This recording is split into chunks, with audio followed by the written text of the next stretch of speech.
heiti Gunni Gunnarsson og ég lífsráðgjafi. Ég með aðsetur hérna í Róbjargarsetrinu í Garðabæ. Og hér sinnum við ýmsum þjónustum. Ég gef út bækur og við erum með námskeið máttur athyglinnar, máttur viljans, máttur hjartans. Það sem vakir fyrir okkur er að stuðla að og leiðbeina fólki sem vill varanlega velsæld.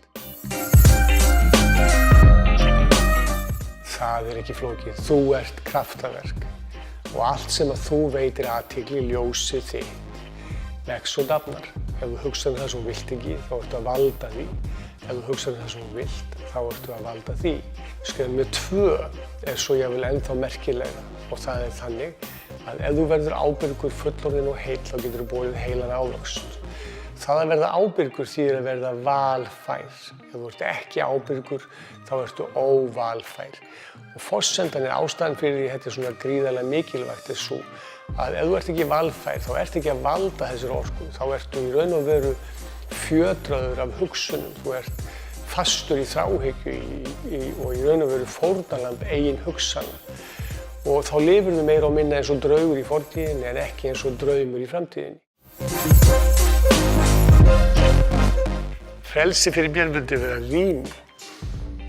Rými til að breyta, gera, laga að mér, þiggja. Fyrir mér er frelsi það sem við köllum val, að skilja það frjáls vilji er forsenda okkar birtingar og við megum velja að hafna okkur, við megum líka velja að elska og vilja og valda okkur.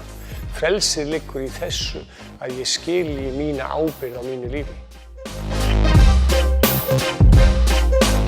Það er bara, þeir hafa 100% rétt fyrir sér en ekki fyrir mér.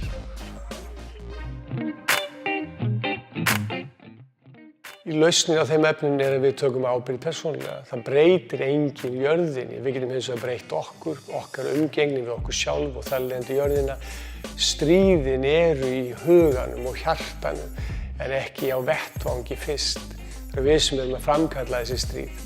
Og ef við getum lifað í friði með okkur, sem er möguleiki, þar sem við getum viljað okkur í stað fyrir að afneita, að þá getum við breytt öllu.